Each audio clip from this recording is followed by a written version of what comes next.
Hello everyone, আসসালামু আলাইকুম। Wishing all a very good morning. আগের ভিডিওটির পরের পার্টটি আপনাদের সাথে শেয়ার করছি। সকাল সকাল উঠে রান্নার তোড়জোড় শুরু করে দিয়েছি। দুপুরে কয়েকজনকে নিমন্ত্রণ করেছি। অ্যাকচুয়ালি খুবই ছোট্ট করে আয়োজন করছি। আর আগের বছর যেমন অবিরাম বৃষ্টি হয়েছিল, এই বছরও সেম বিগত 3 দিন ধরে অবিরাম বৃষ্টি হয়েই চলেছে। তাই দুপুর দুপুর খাওয়ার আয়োজনটা রেখেছি। দেখতেই পাচ্ছেন, আপনাদের সাথে কথা বলতে বলতে রান্না স্টার্ট করে দিয়েছি। ডাল কমপ্লিট। ফোড়ন হিসাবে গরম মশলা, কাজু, কিশমিশ আর নারকেল কুচি একটু তেলে ফ্রাই করে নিচ্ছি। এখন চিংড়িটাও ভেজে নিচ্ছি। আজ করব চিংড়ি মাছের মালাইকারি। আর এদিকে রসুন বেগুনটাও কমপ্লিট।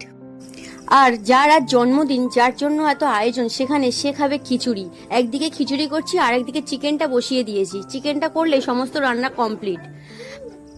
পরের ভিডিওতে শেয়ার করব কি কি রান্না করলাম। তুবা এদিকে খাওয়ার টাইম হয়ে যাচ্ছে, তাই মাকে বললাম খাইয়ে দিতে। আজ এই পর্যন্ত। আসসালামু আলাইকুম।